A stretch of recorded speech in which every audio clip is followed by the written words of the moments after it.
सूत्रभाष्य कृतौ वन्दे भगवन्तौ पुनः पुनः।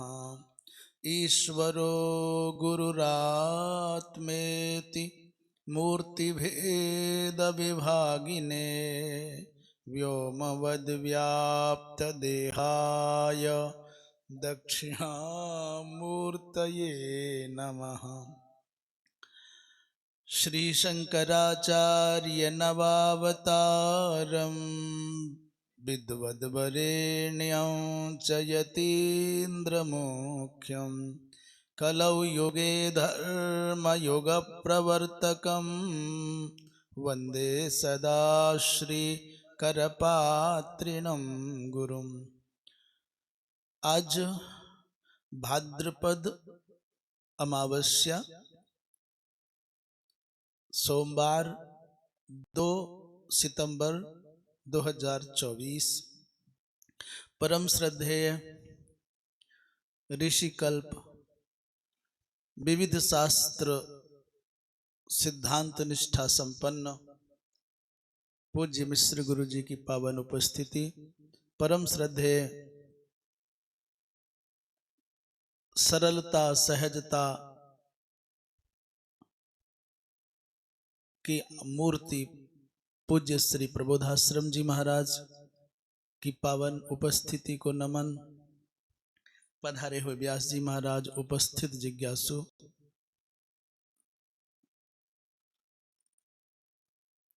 आज केनोपनिषद के द्वितीय खंड का पंचम मंत्र।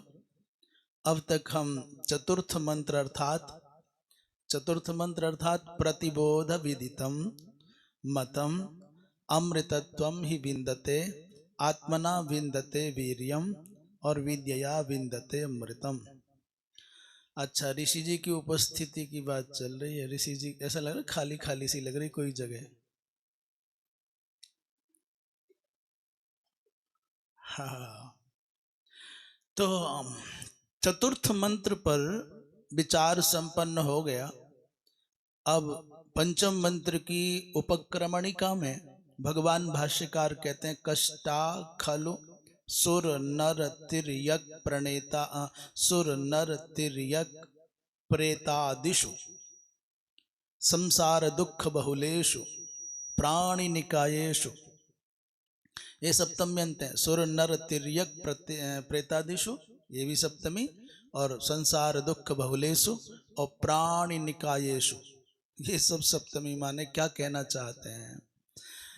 आप कहीं चले जाओ, बहुत कुछ बदला हुआ पाया जाएगा, परंतु नहीं बदलेगा तो केवल एक है जो नहीं बदलता। क्या? दुख, दुख और दुख।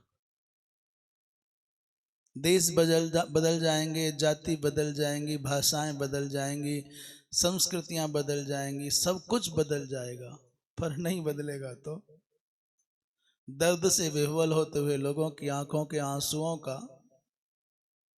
प्रवाह नहीं बदलेगा। भगवान भाष्यकार कहते हैं सुर बन जाओ, नर बन जाओ, तिर्यक बन जाओ, प्रेत बन जाओ, इत्यादिषु संसार दुख बहुलेषु प्राणि निकायेषु, कहीं चले जाओ। तो कहा, हमने तो कहा दुख की परिभाषित जैसा कर दिया, कहीं जाओगे तो रोते हुए लोग मिलेंगे। भाष्यकार कहते हैं जन्म जरा मरण रोगादि, ये है दुख। कहीं चले जाओ, जन्म है, फिर मरण है, बुढ़ापा है, कोई ना कोई बीमारी है। कैसे बचे इससे? और कष्टा खलु, और ये बहुत दुख की बात है,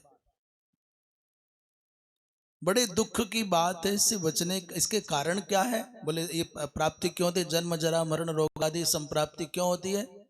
इसका कारण क्या है? क्यों हो रही है? अज्ञानात। तो कह रहे हैं क्या देवता बन करके भी अज्ञान रह जाता है? बोले हाँ, कुछ भी बन जाओ, जब तक मुक्त नहीं होगे तब तक अज्ञान की कक्षा में हो, और इसे भोगना पड़ेगा जो है। तो इससे बचने का उपाय क्या है? बोले अग्रिम मंत्र में उसका विचार कर रहे हैं। आत्मज्ञान ही सार है। क्या है? आत्मज्ञान ही सार है।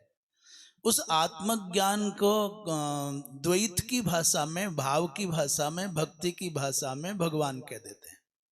आत्मज्ञान कह दो चाहे भगवत ज्ञान कह दो, आत्म साक्षात्कार कहो चाहे भगवत साक्षात्कार कहो, हमको ज्यादा कोई अंतर समझ में नहीं आता, बस कहने का ही अंतर है। किसी आकार को आपने परिभाषित कर दिया है तो आप भगवान कह देते हैं, और आप किसी आकार में बंधते नहीं हैं तो उसे आत्मा कह देते हैं, परमात्मा कह देते हैं, ईश्वर कह देते हैं।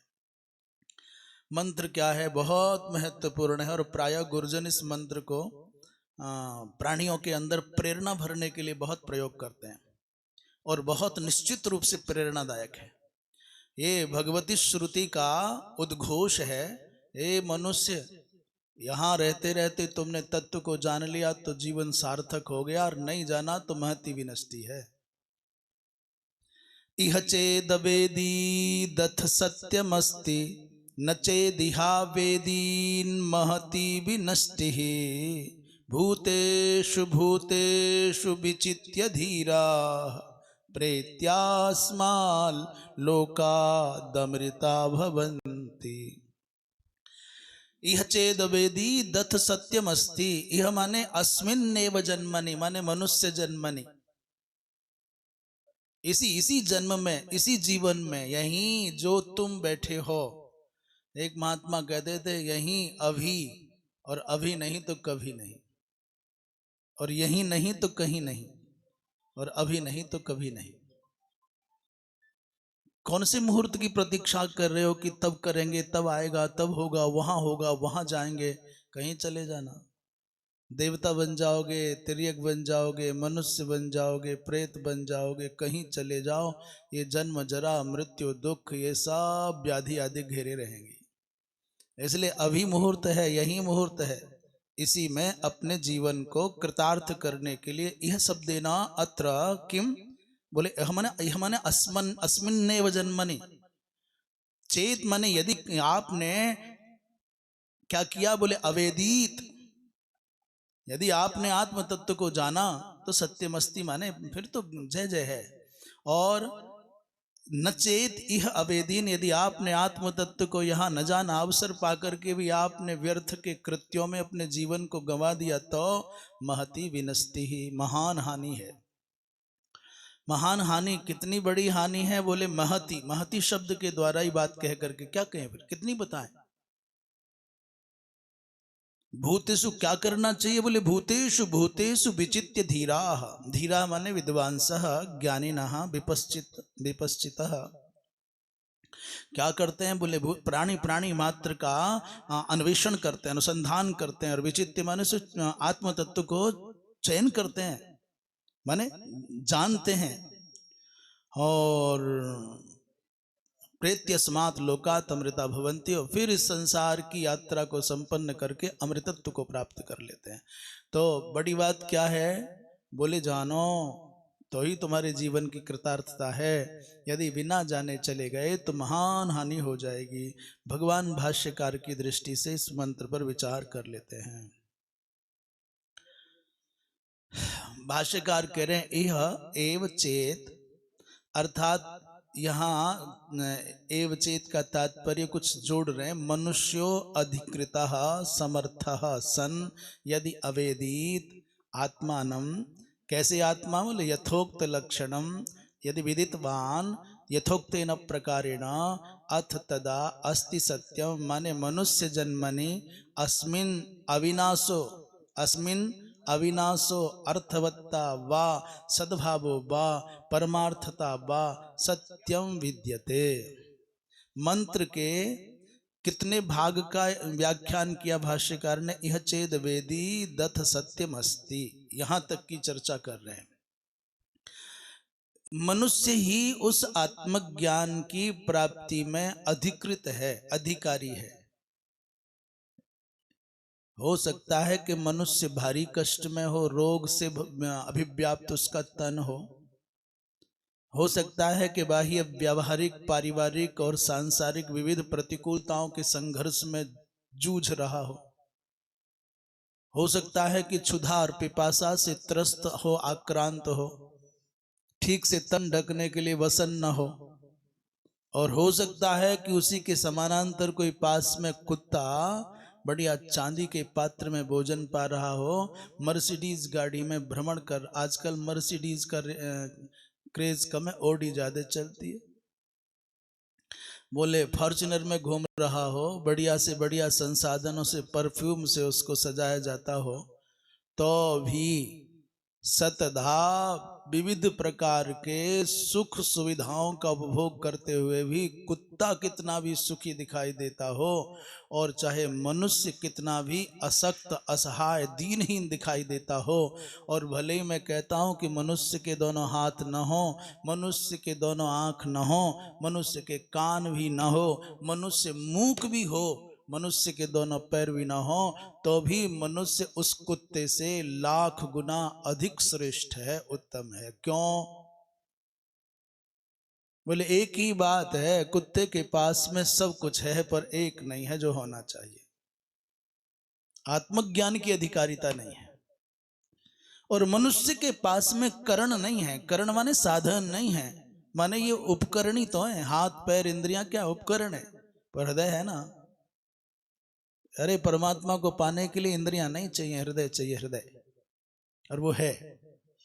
अपने इन अभावों से उबर करके मनुष्य यदि लग जाएगा तो बिना उपकरणों के, बिना करणों के, बिना इंद्रियों के भी उस तत्व को पालेगा।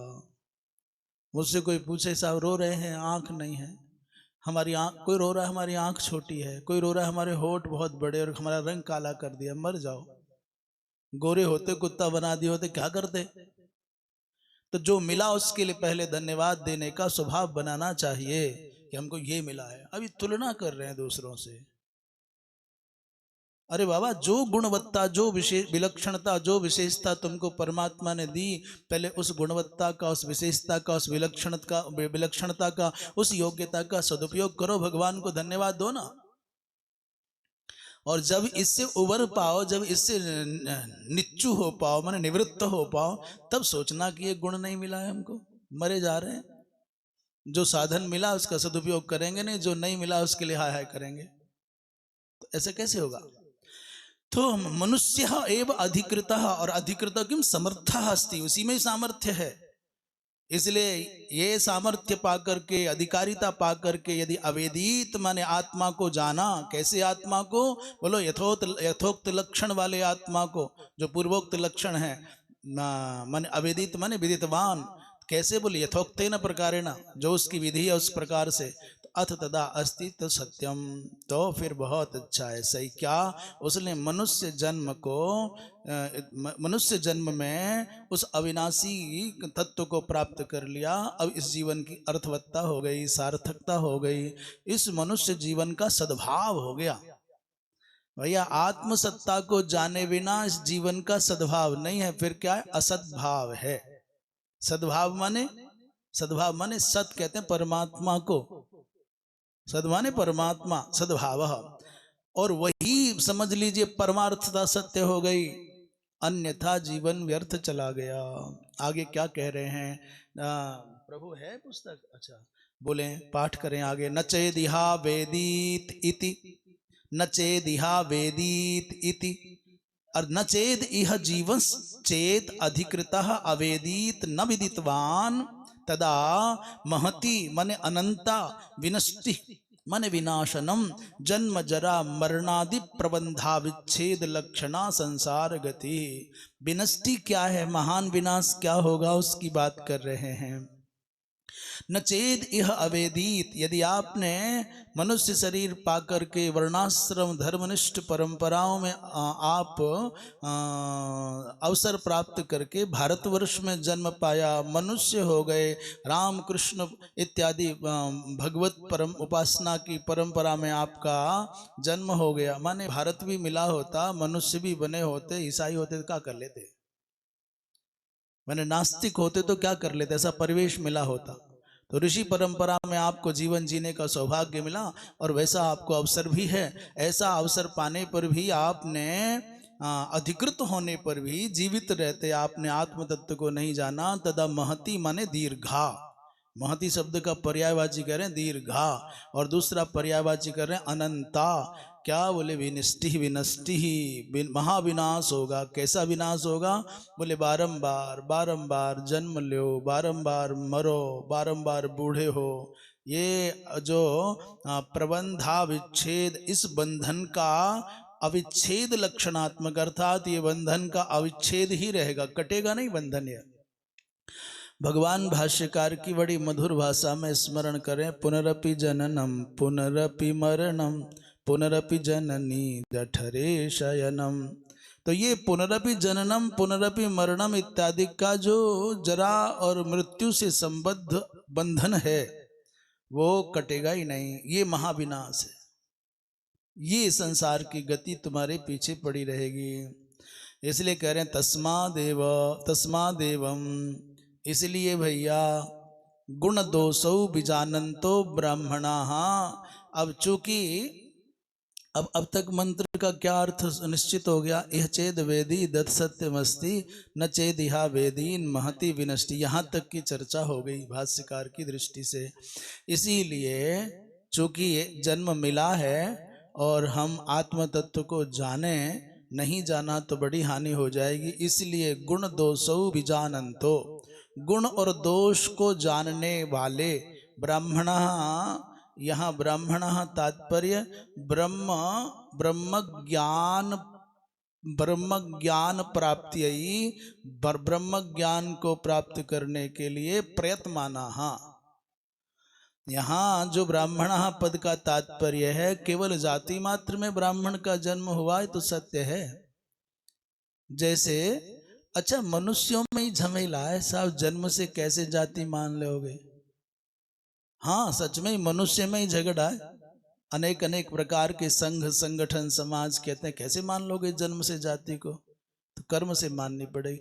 इनमें से किसी ने नहीं कहा कुत्ता जन्म से माने कि कर्म से माने, सच्ची। कोई ये नहीं कहता कि गधा घोड़ा गैया भैंस जन्म से मानना है कि कर्म से मानना है, एक भी नहीं मिलेगा आपको। हंस कोयल कौआ जन्म से माने कर्म से माने, कोई नहीं मिलेगा आपको। बस मनुष्य के मामले में जन्म से कैसे हो जाएगा भैया? जाति का तात्पर्य जन्म शब्द जनित प्रादुर्भावे धातु से जाति शब्द बना है। इसका मतलब ब्राह्मण वर्ण की माता, ब्राह्मण वर्ण का ही पिता, दोनों माता पिता ब्राह्मण वर्ण के हों तो इन दोनों के द्वारा जो समुत्पन्न संतति है उसको जातीय ब्राह्मण कहते हैं। फिर वो संस्कार आदि के बाद उस ब्राह्मणत्व में उत्कर्ष बढ़ता चला जाता है, द्विज हो जाएगा, विप्र हो जाएगा, श्रोत्रिय हो जाएगा, परंतु बाई वर्थ तो ब्राह्मण ही कहलाएगा। यहाँ कह रहे हैं ब्राह्मणा माने ब्रह्म विज्ञान को प्राप्त करने के लिए जो तत्पर हो गए हैं। भूतेषु भूतेषु माने सभी प्राणियों में, सब भूतों में, भूत तात्पर्य माने प्राणी से है। स्थावरेशु चरेशु, कैसे प्राणी? बोले चाहे वो जड़ हो या चेतनात्मक हो, उसमें उन सब में एकम माने आत्म तत्वम अर्थात ब्रह्म। एकम जब कहा जाए तब भी अर्थ ब्रह्म ही है, और एकम जब कहा जाए तब भी अर्थ समझना आत्म तत्व की चर्चा चल रही है। एकम आत्म तत्वम ब्रह्म। विचित्य माने विज्ञाय, यहाँ विचित्य शब्द का अर्थ है विचित्य धीरा, धीरा माने विज्ञाय ज्ञात्वा अर्थात साक्षात्कार कृत्य। इसी बात को भगवत गीता में भगवान कृष्ण कहते हैं, विद्या विनय संपन्न ब्राह्मण में गवि हस्तिनी सुनी और स्वपाकेच, अर्थात चेतना के पृथक केंद्रों का प्रतिनिधित्व करते हुए सर्वश्रेष्ठ विद्या विनय संपन्न चेतना का उत्कर्ष कौन? ब्राह्मण। और जो चेतना के अधमतम केंद्र का चिंतन करें तो स्वपाक माने संसार कहता है सबसे श्रेष्ठ कौन? बोले ब्राह्मण। और सबसे अवर कौन? बोले चांडाल। माने विप्र चांडाल पर्यंत, ब्राह्मण से लेकर के जैसा वर्ण आवरम स्तंभ पर्यंत जैसे बोलते हैं, तो चेतना का जो उत्स जहां तक दिख रहा है, श्रेष्ठतम शीर्षतम केंद्र को चुना और जो निकृष्टतम केंद्र है उसको चुना। तो ब्राह्मण से लेकर के चांडाल पर्यंत, उसमें फिर गौ भी आ गई, फिर हाथी भी आ गया, फिर कुत्ता भी आ गया। भैया इन सब में ब्रह्म सत्ता का समान रूप से जो दर्शन करता है उसी को पंडित माना जाता है, उसी को दृष्टा माना जाता है, वही है। तो सभी प्राणियों में, चराचर में जो एक आत्म तत्व ब्रह्म का विज्ञान प्राप्त करके उसका साक्षात्कार करके धीरा माने धीमंत बुद्धिमान, वो जब इस संसार को छोड़ते हैं, प्रेत्य अर्थात संसाराद व्यावृत्य। प्रेत्य का अर्थ क्या कर रहे हैं? बोले भाई ये संसार छोड़ना और मरना माने प्रेत्य शब्द का अर्थ यहाँ भी प्रेत नहीं है। प्रेत्य शब्द का क्या अर्थ अभिप्रेत नूतनतया? बोले ममाहम भाव लक्षणात् अविद्या रूपात अस्मात् लोकात उपरम्य। क्या मंत्र में कहा कि मंत्र में कह रहे हैं प्रेत्यस्मात् लोकात, प्रेत्यास्मात् लोकात माने अस्मात् लोकात प्रेत्य, इस लोक से जाकर के। सामान्य अर्थ लग रहा है कि मरने के बाद अमृतत्व प्राप्त होगा, अर्थात इस संसार को छोड़ने के बाद अमृतत्व प्राप्त होगा। भाष्यकार कहते ना ना, ये भाव मत लेना। क्या है? मम और अहम भाव लक्षणात् अविद्या रूपात अस्मात् लोकात। ये संसार किसके लिए है? ये संसार है किसके लिए? ज्ञानी की दृष्टि में संसार है ही नहीं, और अज्ञानी की दृष्टि में कभी इसका अभाव होगा नहीं। ज्ञानी की दृष्टि में कभी भी संसार का भाव नहीं है, और अज्ञानी की दृष्टि में कभी इसका अभाव होगा नहीं। इसका मतलब संसार है भी और नहीं भी। है किसके लिए? बोले जो अज्ञानी है, और नहीं है किसके लिए? जो ज्ञानी है। तो कह रहे हैं भैया जब तक तुम्हारे चित्त में मम भाव और अहम भाव, ममकार और अहंकार, ममत्व और अहम तो रहेगा, तब तक समझ लेना ये संसार रहेगा। और जैसे ही अहम और मम भाव निवृत्त हो जाएगा, ये अविद्या रूपात अस्मात् लोकात उपरम्य, तो फिर ये संसार भी उपरत हो जाएगा। तो क्या होगा? बोले सर्वात्मैक भावम अद्वैतमापन्नाः संतः। सर्वात्मैक भाव माने सब में आत्मा के एकत्व का दर्शन करने के कारण अद्वैत भाव प्राप्त हो जाएगा। तो फिर मरने के बाद अमृतत्व की कल्पना करना व्यर्थ है, या जीते जी अमृतत्व प्राप्त हो जाएगा। क्या है? विष है विषमता, और क्या है अमृत? बोले समता। ऊंच नीच का भाव है और उपादेयता का भाव है, निंद्य और वंद्य का भाव है, यही विष है, यही विषमता विष है। और सब में एक भाव हो जाए, केवल ईश भाव हो जाए, आत्म भाव हो जाए, भगवत भाव हो जाए, इष्ट भाव हो जाए, तो क्या पता चलेगा कौन अच्छा किया कौन बुरा किया। फिर भगवान कृष्ण चोरी करते हैं तो भी तुमको चोरी करते हुए सुनकर के भी इस कथा को सुन के रस आता है। भगवान की चोरी सुनकर के भी रस आ रहा है। भगवान किसी गोपांगना के वस्त्र उठाते हैं तो भी रस आता है कथा में। क्यों? क्योंकि भगवत भाव आ गया। और सामान्य व्यक्ति जिससे तुम्हारा मन नहीं मिलता है, वो जरा तुम्हारी इच्छा के प्रतिकूल कुछ बोल के दिखा दे, तो ये चलता है। क्या है? विषमता ही विषत्व है, और समता ही अमृत है। अमृता भवंती माने ब्रह्मैव भवंती इत्यर्थ, ब्रह्म ही हो जाते हैं। तो कार्य कैसे कहते हो? जीव कैसे ब्रह्म हो जाएगा? कह रहे स यो ह वै तत्परमं ब्रह्म वेद ब्रह्मैव भवति। मुंडकोपनिषद के मंत्र का उद्धरण देकर के भाष्यकार कहते हैं, हम नहीं कह रहे अपनी ओर से, भगवती श्रुति प्रतिपादन करती है। स माने जो, यह जो माने जो, ह माने निश्चयेन, तत्परमं ब्रह्म वेद, उस पर ब्रह्म को जानता है, बोले वो ब्रह्मैव भवति, ब्रह्म ही हो जाता है। हम नहीं कह रहे ब्रह्मविद ब्रह्मैव भवति, हम नहीं कह रहे। कौन कह रहे? भगवती श्रुति कह रही है। और चलो तुम कहते हो हम क्या जाने, श्रुति कहती है। तुलसी बाबा को तो जानते हो, तुलसी बाबा कह रहे हैं, सोई जाने जेहि देहु जनाई, जानत तुम ही होई जाई, इत्यादि श्रुतियों का उद्धरण दे करके आज ये केनोपनिषद के द्वितीय खंड की संपन्नता हो गई। और वक्तव्य को विराम देते हैं। कल से यक्षोपाख्यान के रूप में बहुत मधुर भाव से भरा हुआ तृतीय खंड, ऐसा समझो कि जो केनोपनिषद का कठिन भागांश है वो पूरा सिद्धांत भाग संपन्न हो गया। अब तो दृष्टांत भाग आरंभ होगा। सिद्धांत का प्रतिपादन हो गया, अब दृष्टांत के माध्यम से सिद्धांत का पोषण होगा, उसका आनंद लेंगे। पूर्णमदः पूर्णमिदं पूर्णात् पूर्णमुदच्यते पूर्णस्य पूर्णमादाय पूर्णमेवावशिष्यते शांति